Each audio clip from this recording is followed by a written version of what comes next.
Hello my dear students and welcome once again to zenith academy online. आज मैं एक बहुत ही इंपॉर्टेंट वीडियो लेके आई हूँ। आपके बोर्ड एग्जाम्स नजदीक आ रहे हैं, तो this is your maths revision and paper presentation tips कि आपको किस तरीके से रिवाइज करना है मैथमेटिक्स के लिए और किस तरीके से पेपर प्रेजेंट करना है ताकि आप बहुत अच्छा स्कोर कर सके, फुल स्कोर कर सके। तो मैं बहुत सारी स्ट्रेटेजीज बताने वाली हूँ यहाँ पे कि किस तरह अगर आपको कोई एक पर्टिकुलर क्वेश्चन है जहां आप एकदम ब्लैंक हो गए हैं तो भी आपको क्या एटलीस्ट लिखना है जिससे आपको मार्क्स मिल सके थोड़े बहुत। ठीक है, तो बहुत सारी टिप्स एग्जाम में टाइम बचाने की टिप्स, बहुत सारी टिप्स लेके आई हूँ। पर सबसे पहले शुरू करते हैं कि प्रिपरेशन के वक्त आपको क्या करना है जब आप एग्जाम के लिए पढ़ रहे हैं। सबसे पहली बात है how to approach the subject. Math word से बहुत सारे बच्चे बहुत ज्यादा डर जाते हैं, राइट? तो वो डर ही उनपे बहुत हावी हो जाता है। प्रिपरेशन के वक्त भी उन्हें डर लगता है और एग्जाम के वक्त भी उन्हें डर लगता है, जिसकी वजह से सब कुछ आते हुए भी वो कम स्कोर करते हैं। तो सबसे पहले जब भी आप मैथ्स पढ़ने बैठे, आप मैथ्स की नोटबुक पे बड़ा बड़ा लिख लो आई लव मैथ्स, है ना? चाहे अंदर से डर लग रहा है but keep on saying to yourself that I love maths. Maths की वजह से मेरा स्कोर बहुत अच्छा होने वाला है, मैथ्स के मार्क्स की वजजह से मेरे परसेंटाइल बहुत इंक्रीज होने वाले हैं। So just follow law of attraction and keep on writing everywhere, saying to everyone, okay, feeling that you love maths. So be the energy you want to attract. अब हम बात करते हैं टाइम टेबल सेट करने की कि कैसे revise करना है। तो बच्चों, अक्सर आपने देखा होगा,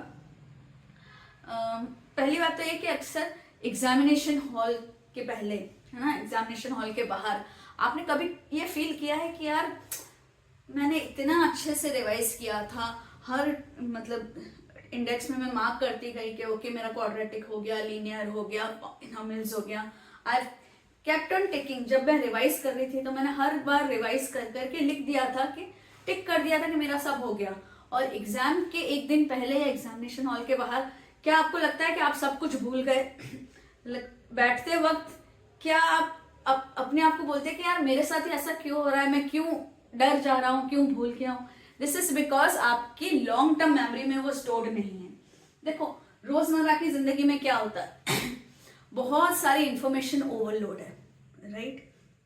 अब जब मैं आपसे बात कर रही हूँ मेरे दिमाग में बहुत सारी चीजें चल रही है। जब आप अभी प्रिपेयर कर रहे हैं तो मैथ्स कर रहे हैं, साइंस कर रहे हैं, सोशल स्टडीज कर रहे हैं, एक साथ बहुत सारी चीजें, बीच में WhatsApp, Instagram, so many information keeps on coming, है ना? कभी आप ये चैनल देख रहे हैं, कभी वहां से पढ़ रहे हैं, कभी ये सैंपल पेपर सॉल्व कर रहे हैं। तो क्या आपको लगता है कि आप पहले वाली चीजें भूलते जा रहे हैं? तो कैसे सब चीजें एक साथ याद रखनी है वो मैं आपको बताती हूँ कि कैसे हमें विन करना है ओवर योर फॉरगेटिंग साइकिल। बच्चों, एक फॉरगेटिंग साइकिल होती है, ठीक है? अगर आप एक्स एक्सिस देखें, यहाँ पैसेज ऑफ टाइम है, वाई एक्सिस देखें तो एक्टिवेशन है। तो पहला दिन जब आप कोई चीज पढ़ रहे हैं, ठीक है, आज के दिन आपने मान लो चैप्टर 1 पढ़ा मैथ्स का, ठीक है, आपने 2 घंटे पढ़ाई की, तो आपका यहाँ देखो बल्ब बुझा हुआ है और यहाँ बल्ब जला हुआ है। तो आपका ब्रेन एक्टिव होता जा रहा है, आप सब इंफॉर्मेशन लेते जा रहे हैं, याद होता जा रहा है। पूरा इनिशियल स्टडी के टाइम आपने 2 घंटा बहुत अच्छे से उसको कर लिया, आपको सब कुछ याद है, ठीक है? अब क्या होता है, जैसे टाइम बीतता है, नेक्स्ट डे क्या होता है, और भी बहुत सारी चीजें आप याद कर रहे हैं, तो आपके ब्रेन को पता नहीं है कि आपको ये सब चीजें याद रखनी है, तो दिस एक्टिवेशन गोज डाउन, ठीक है?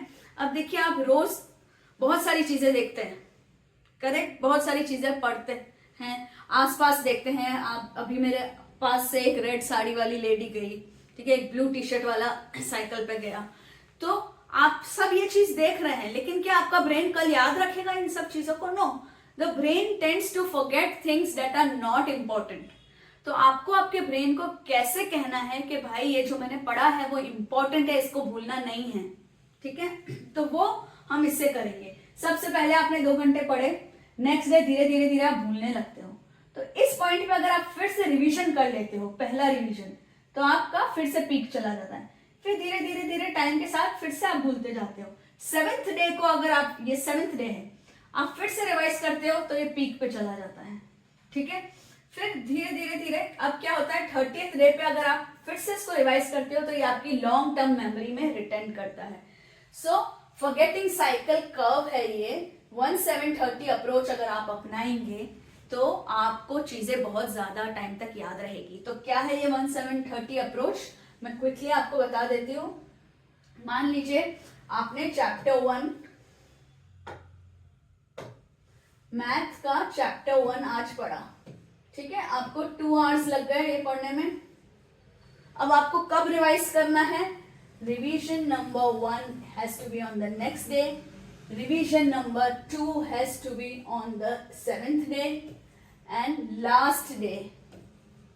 अब आप बोलोगे कि मैं बार बार इतना रिवाइज करूंगा तो नेक्स्ट भी तो मुझे बहुत सारी चीजें पढ़नी है, राइट? तो आपको रिवीजन में पूरा टाइम नहीं लगता बच्चों, ये देखो सिर्फ 10% लगता है। So if you see 10% of what? 2 hours. 2 hours is 120 minutes. So if you cancel this, it's only 12 minutes. तो आपको दूसरे दिन रिवाइज करने में सिर्फ 12 मिनट लगेंगे, और जैसे जैसे आप 7th और 31st डे को करोगे तो आपको और कम टाइम लगेगा। आप समझ रहे हैं इस बात को? तो अगर आप इस तरीके से अपना लास्ट मंथ अच्छे से पढ़ते हैं, ठीक है, तो आपको चीजें लंबे समय तक याद रहती हैं। Now the next question that the students ask me, ma'am important mark करा दो, क्या important है? So for your board exams everything is important. Okay, now next I'll discuss about which topics consume the most time in the paper. So first is circles. So circles के questions जब आप attempt कर रहे हो तो आपको बहुत बार circle बनाने की जरूरत पड़ती है, right? So you can use stencils like this, plastic stencils like this are available in the market. Buy them, okay? Make sure कि यहाँ कुछ formulas वगैरह ना लिखे हो, ऐसे वाले stencils आप खरीद ले, ठीक है? या फिर आप एक बैंगल भी ले जा सकते हैं। मेक श्योर कि आप सोने या चांदी का बैंगल ना ले जाए, क्योंकि एग्जामिनर कभी कभी रोक देते हैं उस चीज के लिए। तो अपनी छोटी सिस्टर का कोई छोटा सा बैंगल होगा that you can take, otherwise these are best things.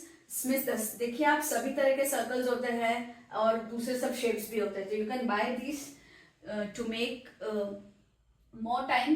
Then next topic is trigonometry. Trigonometry के बहुत सारे फॉर्मूलाज ट्रिकी होते हैं और एग्जाम में लिखते वक्त हम मिस्टेक करते हैं जब हम पैनिक करते हैं। तो जब आपको आंसर शीट मिलती है, ठीक है, और जब आप आंसर शीट फिल करके खोल सकते हैं, तब आप क्या करें, या तो ट्रिग्नोमेट्री के फॉर्मूलाज लिख ले कहीं साइड पे ताकि you can go back and see them. Otherwise watch my videos जहां मैंने पाम ट्रिक्स और बहुत सारी ट्रिक्स बताई है जिससे कि ट्रिग्नोमेट्री आपकी बहुत ईजी हो जाती है। ज्योमेट्रिकल कंस्ट्रक्शंस, तो जब भी कंस्ट्रक्शन की बात आती है तो मेक श्योर कि आपके पास एक्स्ट्रा पेंसिल्स हो जिससे आप रूलर पे यूज करें, और एक शार्पन छोटी पेंसिल जो आप इसमें लगा के ऑलरेडी ले जाएंगे, make sure that it is very sharpened, कि छोटी हो ताकि वो अटके ना बीच में जब भी आप ड्रॉ कर रहे हैं। और उसका लेवल भी आपको चेक करना है ना, जब आप कंपास रखते हैं तो उसका लेवल चेक करते हैं पूरा बंद करके। तो शार्पन पेंसिल यहाँ पे डालेंगे, अलग शार्पन पेंसिल आप यूज करेंगे, ताकि यही वाली अगर आप पेंसिल यूज करते हैं तो क्या होता है, घिस जाता है दूसरी चीज बनाने में। तो आप अलग से 2 सेपरेट पेंसिल साथ में लेके चलेंगे ज्योमेट्रिकल कंस्ट्रक्शंस के लिए, ठीक है। और you have to make sure कि आपका स्केल का 0 अच्छे से मार्क्ड हो, अच्छे से विजिबल हो। Don't take shabby scales. Then mensuration के जितने फॉर्मूलाज है काफी बड़े होते हैं, बहुत टाइम कंज्यूमिंग भी होते हैं सॉल्व करने के लिए। तो इसमें आपको क्या करना है, मेंसुरेशन के जब क्वेश्चंस आते हैं बच्चों, तो आप पहले तो लिख लीजिए क्या गिवन है, क्या फाइंड करना है ना, डायग्राम्स बना लीजिए, फॉर्मूलाज लिख लीजिए, सब्सटीट्यूट करके फाइनल नीचे में आंसर करके ब्लैंक छोड़ के यूनिट लिख के छोड़ दीजिए। बाकी जब लास्ट में जब आपके पास टाइम मिलता है तब आप ये सॉल्यूशन करिए, ठीक है। That's my tip. और मेंसुरेशन के फॉर्मूलाज भी अगर आपको याद नहीं रहते हैं तो पहले से आप लिख के रखिए, ठीक है। Now I have made separate videos on this hard work versus smart work. आपको hard work नहीं करना है, smart work करना है। You have to wake up at 4 AM in the morning while you are preparing. Okay. Why is it so? See, I'll just give you a rough example. जो लोग बच्चे रात को पढ़ते हैं, ठीक है, या late evenings या देर नाइट मारते हैं, ठीक है, that's not a good idea.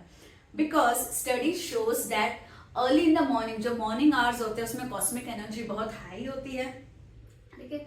ये टाइम अपनी मेमोरी के लिए बहुत अच्छा होता है, रिटेंशन के लिए बहुत अच्छा होता है। इवनिंग में जो आप पढ़ते हैं उसका सिर्फ 20% आप रिटेन कर सकते हैं ब्रेन में। So just suppose in the evening और late evenings if you are studying, suppose you are studied for 5 hours, So what is 20% of 5 hours? It's 1 hour. So equivalent है सुबह 1 घंटा पढ़ना. आप शाम के 5 घंटे या रात के 5 घंटे का इक्विवेलेंट है सुबह उठ के 1 घंटा पढ़ो. 4 से 5, 5 से 6 तब तक का टाइम आपका बेस्ट है. तो इस पे भी एक मैंने वीडियो बना रखा है. अब बात आती है ड्यूरिंग एग्जामिनेशन, है ना. अभी तक तो हमने बात कर ली कि प्रिपरेशन कैसी होनी चाहिए. अब हम बात करते हैं कि एग्जाम के वक्त अब आपके हाथ में पेपर मिल गया है, अब आपको पेपर कैसे प्रेजेंट करना है, क्या क्या छोटी छोटी मिस्टेक्स है जो नहीं करनी है जिसकी वजह से मार्क्स लूज होते हैं, और क्या ऐसी चीजें हैं जो करनी है जिसकी वजह से आपको आसानी से मार्क्स मिल जाएंगे. तो आइए शुरू करते हैं. Point number 1 is start with a clean structure. आपका पेपर बहुत नीट एंड क्लीन होना चाहिए. ठीक है, क्वेश्चन नंबर्स आपको क्लियरली लिखने हैं, जैसे पेपर में है वैसे ही क्वेश्चन नंबर लिखने हैं. मैं आपको अभी बताती हूँ. हर आंसर के बीच में एक लाइन का गैप छोड़ना है और क्वेश्चन ऑर्डर वाइज अटेम्प्ट करने हैं. अगर आपको कोई क्वेश्चन नहीं आ रहा है तो बीच में उसकी जगह छोड़ दो. ये क्या होता है, एग्जामिनर को हेल्प करता है ये चीज, जिसकी वजह से एग्जामिनर को अलग अलग जगह नहीं ढूंढना पड़ता है, वो इरिटेट नहीं होता और मार्किंग में भी आपकी मिस्टेक हो जाती है. तो आप हमेशा ऑर्डर में करिए. जो क्वेश्चन आपको नहीं आता है उसके लिए जगह छोड़ दीजिए, ज्यादा जगह छोड़ दीजिए, कोई फर्क नहीं पड़ता है. अब मैं आपको क्वेश्चन नंबर कैसे लिखने हैं वो एक बार बता देती हूँ. देखिए बच्चों, अगर एग्जामिनेशन पेपर में, अगर क्वेश्चन पेपर में क्वेश्चन इस तरीके से है, ठीक है, क्वेश्चन पेपर की बात कर रही हूं मैं. क्वेश्चन पेपर में अगर क्वेश्चन है 1A, है ना, 1 का A B C 3 क्वेश्चन है सपोज. सो अगर 1 इस तरीके से लिखा है तो आपको भी 1 वैसा ही लिखना है. अगर आपने रोमन वाला 1 लिख दिया तो आपका आंसर चेक ही नहीं होगा. ओके, और अगर रोमन दे रखा है तो आपको रोमन ही लिखना है. तो जिस पैटर्न में क्वेश्चन नंबर दे रखा है उसी पैटर्न में आपको लिखना है. अब देखिए यहाँ 1A B C है, फिर सेकंड क्वेश्चन हो सकता है क्वेश्चन 2 में A और B, है ना. तो अब आपको 1A क्वेश्चन पेपर में दे रखा है तो आपको 1 भी यहां ही लिखना है और A भी यहीं लिखना है. आपको अंदर A नहीं लिखना है. जो भी क्वेश्चन पेपर में नंबर है वो इसके बाहर आने चाहिए. अगर आपने ऐसा लिखा 1A, ठीक है, फिर B C तीनों सॉल्व करते गए तो examiner will mark only first 1. ठीक है, क्योंकि यहां पे आपके क्वेश्चन नंबर देखता है वो. तो 1A has to be outside. Okay,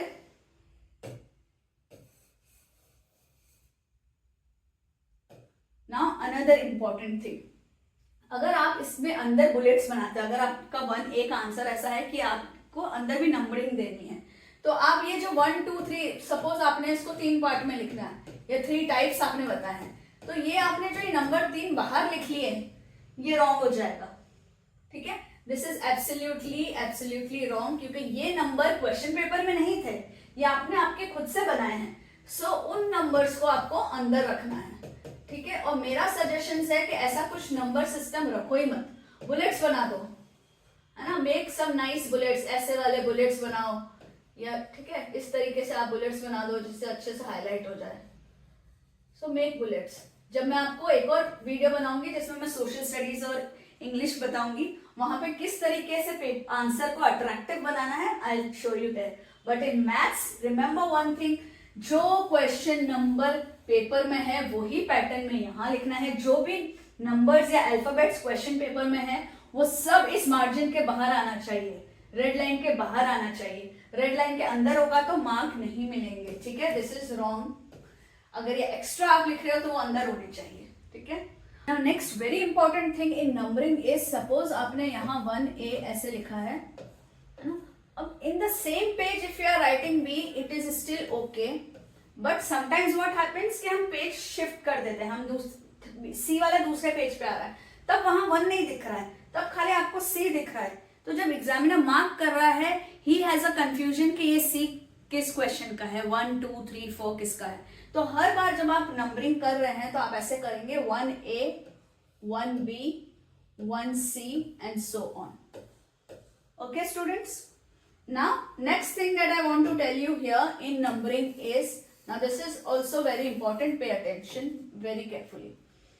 okay, अगर आपका मान लो 1B ऐसे यहाँ पे है ना, 1C यहाँ है और फिर खत्म हो गया, ठीक है, now the question it has ended here, what first question is ended here. अब आप सेकंड क्वेश्चन यहां ना लिखे please, you can leave this space. क्यों ऐसा? क्योंकि जब फर्स्ट क्वेश्चन खत्म हुआ तो फर्स्ट क्वेश्चन मान लो 10 मार्क्स का था, जस्ट गिविंग एन एग्जाम्पल, तो एग्जामिनर ना हमेशा यहाँ एंड में एक ऐसा बॉक्स बना होता है, आप देखोगे आपके आंसर शीट में, तो क्वेश्चन 1 के मार्क्स वो वहां लेता है ना? तो आपके 1 वाला पूरा क्वेश्चन हो गया, तब मार्क्स यहाँ होंगे, फिर सेकंड क्वेश्चन के मार्क्स, टोटल मार्क्स यहाँ होंगे। तो जब आप 2 यहां से शुरू कर देते हो तो एग्जामिनर जब क्वेश्चन नंबर 2 के मार्क्स दे रहा है तो वो कंफ्यूज हो सकता है। वैसे वो बहुत केयरफुली चेक करते हैं, बट हमें ऐसे मौके छोड़ने ही क्यों जहां हमारे मार्क्स कटे, ठीक है। सो लीव दिस एम्प्टी, इसको आप प्लीज छोड़ दीजिए। क्वेश्चन 1 यहाँ खत्म हो गया, इसकी जगह छोड़ दीजिए। कितनी बार ऐसा होता है अगर बी कुछ रॉन्ग हो गया है तो आप यहाँ पे उस बी को कैसे करेंगे, आप इसको स्ट्राइक कर देंगे इस तरीके से, अगर बी रॉन्ग हो गया है स्ट्राइक कर देंगे, और यहाँ से यहाँ जो जगह बची है वहां आप उसको करेंगे, ठीक है। सो नंबरिंग का सब चीज क्लियर है? अगर कोई डाउट है तो प्लीज कमेंट में लिखो। Now second point is need step by step solution, okay. तो हमें हर स्टेप को एक नई लाइन पे लिखना है। Write each step on a new line, use proper mathematical symbols, mathematical symbols बहुत क्लियर दिखाने हैं। जंपिंग स्टेप्स को अवॉइड करना है, you don't have to jump steps, ठीक है। हमें दिमाग में पता है क्योंकि हम इतना सारा सॉल्व कर रहे हैं कब से, राइट। एग्जामिनर को भी पता है, बट आपको हर एक स्टेप लिखना है, don't jump steps, okay. Specially in algebra and trigonometric identities, I have seen के बच्चे आइडेंटिटीज में बहुत स्टेप्स जंप करते हैं। नहीं, आपको हर बार जो आइडेंटिटी यूज कर रहे हो वो लिखनी है। ब्रैकेट बना, उसमें स्क्वायर बना दो, रेक्टेंगल्स बना के उसको हाईलाइट करो। आइडेंटिटी के भी मार्क्स मिलते हैं कि आपने कहाँ कौन सी आइडेंटिटी यूज की है। हर एक स्टेप लिखो, स्टेप का साइड में रीजन लिखो, ठीक है। So don't jump steps.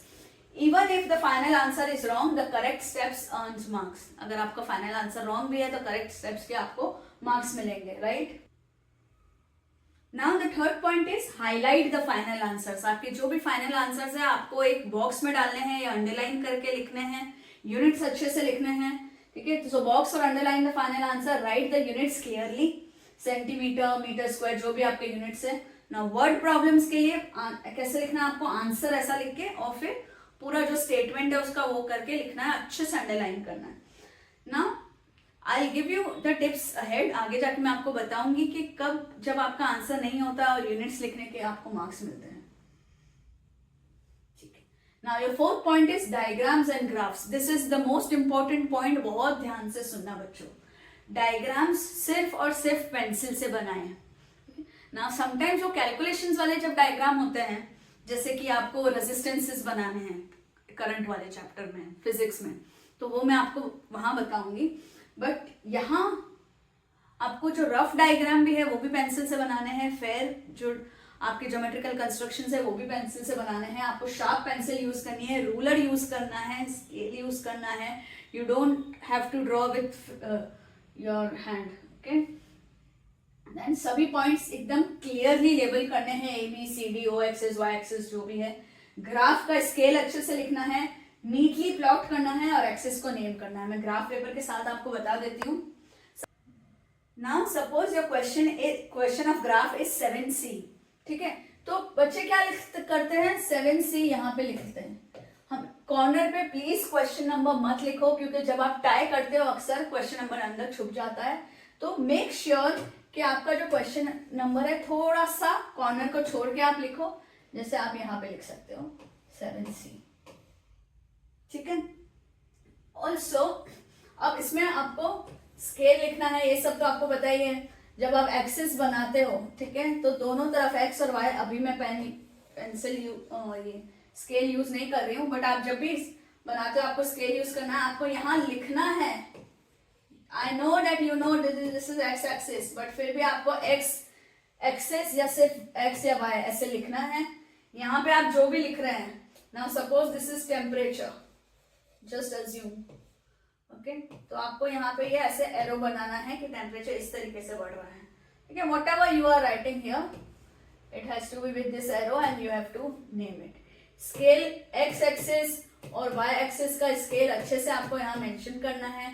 Points जो है, आप जो भी पॉइंट बना रहे हैं शार्पन पॉइंट बनाइए, शार्पन पॉइंट बनाइए और उसके अराउंड सर्कल कर दीजिए ताकि आपका पॉइंट बहुत क्लियर आ जाए. Now one major mistake that many students do is question 7C यहाँ लिखा हुआ है, ठीक है. अब आप यहाँ आंसर शीट में 7A आपने कर लिया, B आपने कर लिया, C आपका ग्राफ था, तो आप क्या करते हो, D लिखते हो और चालू कर देते हो. ऐसा नहीं करना है. चाहे आपने 7C यहाँ किया है, आपको इसके मार्क्स इसके एंड में यहीं पे मिलने वाले हैं. तो आपको 7C यहाँ पे लिखना है और आपको मेंशन करना है solved on graph paper. Okay, you have to mention here कि हमने ये ग्राफ पेपर पे सॉल्व किया है, ताकि एग्जामिनर जब मार्क्स देगा आपको ये चेक किया उसने, एक्सेस चेक किए, पॉइंट्स चेक किए, फाइनल आंसर चेक किया, ठीक है. तो ये जो मार्क्स है वो यहाँ तो देता ही है. Most of the times it is not given here, यहाँ पे इसके मार्क्स देते हैं. और इसका जो भी फाइनल आंसर है, ठीक है, इसका जो भी फाइनल आंसर है आप यहाँ पे भी मेंशन करेंगे आंसर को. Okay, you will mention answer here as well. Have you got this point very well. तो ग्राफ में ये सब चीजों का बहुत ध्यान रखना है. एकदम कॉर्नर पे नहीं लिखना है. क्वेश्चन नंबर आप यहाँ सेंटर में भी लिखोगे ना, इट इज ओके. आप सेंटर में लिखो, कॉर्नर पे मत लिखो, ठीक है. और इसको यहाँ भी मेंशन करो please. whenever you are doing it, x axis y axis label करना है. ये एरो भी बहुत जरूरी है. this arrow is also important. your origin is also important. you have to mark what is your origin. 0,0 है या जो भी origin है. स्केल लिखो. पॉइंट्स अच्छे से शार्पन पॉइंट बनाने हैं. मोटा मोटा पॉइंट ऐसा नहीं बनाना है प्लीज. हाँ, एकदम शार्पन पॉइंट बनाना है और उसको सर्कल कर देना है ताकि वो पॉइंट एग्जामिनर को अच्छे से दिख जाए, ठीक है. बाकी सब तो आपकी टीचर्स ने बताया ही होगा कि किस क्वेश्चन में आपको यहाँ कोऑर्डिनेट्स लिखने हैं, किस में नहीं लिखने हैं, राइट. सो मैं वो आपको नहीं बता रही हूँ अभी यहाँ. Next 5th point is use proper headings, ठीक है. अगर लॉन्ग क्वेश्चंस है तो आपको given, to, find, solution, answer पूरा लिखना है, जिससे एग्जामिनर का जॉब इजी हो और वो इम्प्रेस भी हो जाए. ओवर राइटिंग और कटिंग अवॉइड करनी है. बहुत से बच्चों की आदत होती है खिच करके ऐसा काटते हैं जैसे कि कोई सीक्रेट मैसेज था और एग्जामिनर ने पढ़ ना ले वो. प्लीज ऐसी खिचड़ी नहीं बनानी है. अगर कोई चीज रॉन्ग है तो ऊपर वाला कॉर्नर और नीचे वाले कॉर्नर से बस एक स्ट्रेट लाइन करके उसको कैंसिल कर दीजिए, ठीक है. और बहुत इंपॉर्टेंट है, करेक्शन फ्लूइड व्हाइटनर का यूज नहीं करना है, ठीक है. बहुत शैबी लगता है पेपर और आपका टाइम वेस्ट होता है. नाउ कैलकुलेशंस बहुत क्लियर रखनी है. रफ वर्क रफ कॉलम में ही कीजिए. फ्रैक्शंस अगर आप लिख रहे हैं तो बहुत नीटली ऊपर नीचे करके फ्रैक्शंस लिखिए. Align equal science vertically for clarity. ये बहुत इंपॉर्टेंट पॉइंट है. देखिए ध्यान से सुनिए ये वाला पॉइंट. जब आप कोई सम कर रहे हैं, ठीक है, तो कोई स्टेप है, जैसे कि ऐसे ही एग्जांपल ले रही हूं. क्या हो गया? So 7x is equal to something something something. तो कभी क्या होता है जब हम सॉल्व कर रहे हैं, ठीक है, तो x इज इक्वल टू यहां कर देते हैं, फिर दिस इज इक्वल ऐसे. मतलब ये इक्वल साइन कभी यहां आ रहा है कभी यहां आ रहा है. ऐसा आपको नहीं करना है, ठीक है. किस तरीके से आपको करना है मैं आपको बताती हूँ. देखिए,